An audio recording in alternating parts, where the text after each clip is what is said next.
Welcome to the Real Board Loft. I'm Pete Hardy, and today we have the Slingshot Celeritas.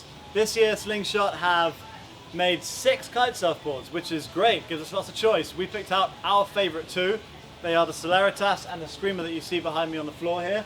Those are the ones we've been riding and testing here in Cape Hatteras. It's for the 2015 lineup they have. So today we're going to talk about the Celeritas. There is another video for this guy, the Screamer, if you'd like to watch that. So, Celeritas. The first thing I'll say about this board is, if you think about it from a twin tip, like I have a twin tip and I know that my twin tip will do me in all conditions that I want to ride it in. It doesn't matter if it's choppy or windy or not windy or whatever I'm going to do, I just ride one twin tip. I bought it, it's going to last me 4 years, great, easy. I don't have to think about it, it's not a hassle. But the kite surfboard game can be such a haze because some boards have different constructions, and will it be strong enough, and do I need different boards for different wave conditions, and one for light wind and one for not light wind. And honestly, I think a lot of people just want something simple. They want, hey, they don't get it, I have my twin tip, why can't I just have a kite surfboard that does exactly the same thing? Well, you're looking at it, and that's what we love about the Celeritas, is its shape is so well balanced. It's not too gunny or too fat or too much volume or too little volume. It's just right in all the right places. And it'll adapt nicely from cruising in light wind, in the sand or in the flat water just having fun, to riding pretty decent sized surf. And that is in part due to its narrow tail. It doesn't hold too much volume through or too much width through the nose, it narrows out nicely. The only thing I will say is there is quite a lot of thickness, especially in kind of here it starts to feel quite thick, and through the tail as well. You can see it's really not narrowing out that much in the tail, which is good, and they kind of need to do that to give it the strength, which does bring us on to Slingshot's construction. I like this a lot. It's not too heavy, it's very strong.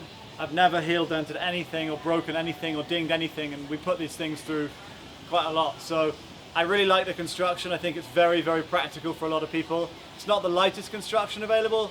You can get lighter, and with lighter will come a whole bunch of different benefits, but then you start to go in the range of, well, am I going to ding it? And most of you do not want to ding your board, obviously. So that's why this wins trumps in that card. We have put a lot of friends, a lot of customers, a lot of clients on the Celeritas, and I love recommending it to people because I know they're never going to outgrow it, and that's why I'm a big fan of it. So I tested this inside on shore conditions. The wind was from the right. It was difficult conditions.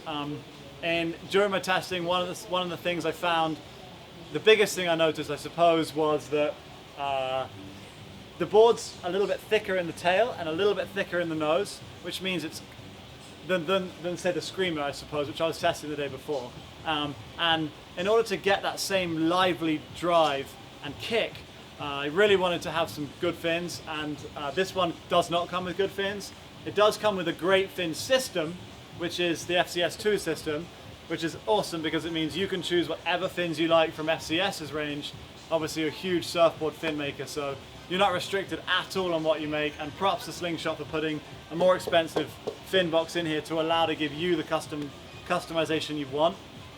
These fins work fine. It didn't end my session. I was able to have a great time.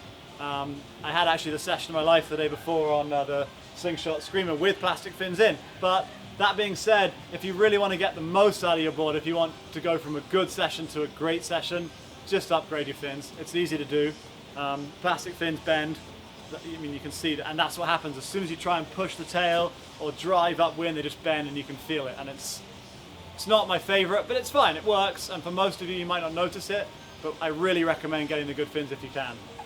One other thing to mention, Trackpads too far back again for me. Most of you won't have this problem, but if you are a bigger guy, you will need to solve the problem, and it is an easy fix. Just throw some wax in front of the trackpad.